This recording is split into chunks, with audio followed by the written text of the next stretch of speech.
بسم اللہ الرحمن الرحیم۔ امام علی علیہ السلام نے فرمایا، کسی بھی بندے کا ایمان اس وقت تک سچا نہیں ہو سکتا جب تک اسے اپنے ہاتھ میں موجود اشیاء سے زیادہ اللہ کے پاس موجود اشیاء پر بھروسہ نہ ہو۔ اللہ کے بندے کو دو خصلتوں پر کبھی بھروسہ نہیں کرنا چاہیے: عافیت اور دولت، کیونکہ سلامتی و عافیت کے دوران وہ اچانک بیمار ہو جاتا ہے اور مالداری کے دوران دفعتاً فقیر۔ مشوروں سے زیادہ بھروسہ مند کوئی پشت پناہ نہیں ہے۔ غیر اللہ پر تھوڑا بھی بھروسہ کرنا ذلت ہے۔ جو کسی پر بھی بھروسہ نہیں کرتا تو اس پر بھی کوئی بھروسہ نہیں کرتا۔ سب سے بڑی حالت اس شخص کی ہے جو اپنے سوء ظن کی وجہ سے کسی پر بھروسہ نہ کرے اور اس کے برے اثرات کی بنا پر کوئی دوسرا بھی اس پر بھروسہ نہ کرے۔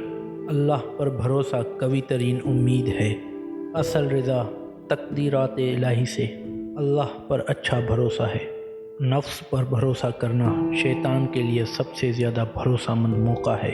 جسے یہ بھروسہ ہو جائے کہ جو کچھ اللہ کی طرف سے اس کے لیے مقدر ہے وہ اسی کا ہے، تو وہ ہمیشہ قلبی سکون محسوس کرے گا۔ جس نے اللہ پر بھروسہ کیا اس نے اپنے یقین کو محفوظ کر لیا۔ جس نے اللہ پر بھروسہ کیا اس نے اس پر توکل کیا۔ جس نے اللہ پر بھروسہ کیا غنی و بے نیاز ہو گیا۔ جو اللہ کی تقسیم رزق سے راضی ہوگا وہ رزق کے معاملے میں اس کو کچھ نہیں کہے گا۔ جو اپنے نفس پر بھروسہ کرے گا تو نفس اس سے ضرور خیانت کرے گا۔ جو اپنے نفس سے راضی ہوگا اور اس کی فریب کاریوں پر بھروسہ کرے گا وہ ہلاک ہو جائے گا۔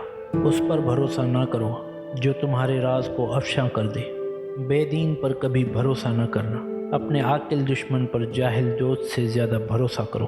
انسان کے فریب کے لیے بس یہی کافی ہے کہ وہ نفس کی تمام فریب کاریوں پر بھروسہ کر لے۔ انسان کی کامیابی کے لیے یہی کافی ہے کہ اس پر دین و دنیا کے معاملات میں بھروسہ کیا جائے۔ اپنے اوپر بھروسہ کرنے سے بچو، کیونکہ یہ شیطان کی سب سے بڑی شکار گاہوں میں سے ایک ہے۔ بہترین ایمانی رشتہ اللہ کے لیے محبت اور اسی کے لیے نفرت کرنا ہے۔